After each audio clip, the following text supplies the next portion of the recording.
voilà où se trouve notre âme pendant notre sommeil. Notre sommeil, l'âme humaine et voyage jusqu'à ce qu'elle soit en présence du Seigneur du trône. Si le dormeur est dans un état de pureté, alors son âme se prosterne devant son Créateur, puis l'âme peut rencontrer le monde des rêves ou rencontrer les âmes des gens qui sont morts.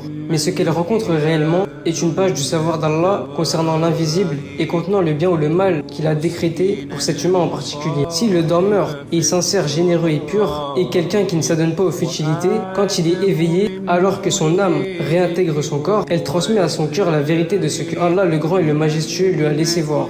Lorsque cela arrive, cela est appelé un rêve véridique. Dans le sommeil, l'âme peut aussi voyager librement dans le monde et rencontrer les âmes des gens qui sont encore en vie, et elle obtient d'elles des informations. Une partie de ce qu'elle apprend est véridique et une autre partie est fausse. La partie mensongère est le rêve normal ou le chuchotement de l'homme. Si le dormeur est un menteur et aime ce qui est dévié, son âme s'élève aussi dans les cieux durant le sommeil. Elle se déplace librement dans le monde et elle rencontre d'autres âmes, et elle apprend d'elles des informations concernant l'invisible. Cependant, alors que l'âme est en train de réintégrer le corps, elle rencontre Shaitan à mi-chemin et il broue le vrai avec le faux, comme il le fait quand une personne est éveillée, puis lorsque le dormeur se réveille, il est confus. Il ne sait pas exactement ce que Allah le puissant et le majestueux lui a laissé voir. Et par conséquence, il ne comprend pas le savoir obtenu, il ne se souvient que de ce que Shaitan lui a montré. Ce sont des rêves confus. La preuve est telle que Allah reçoit les âmes au moment de leur mort, ainsi que celles qui ne meurent pas au cours de leur sommeil. Il retient celles à qui il a décrété la mort, tandis qu'il renvoie les autres jusqu'à un terme fixé. Il y a certainement là des preuves pour des gens qui réfléchissent. Dans l'état de sommeil, l'âme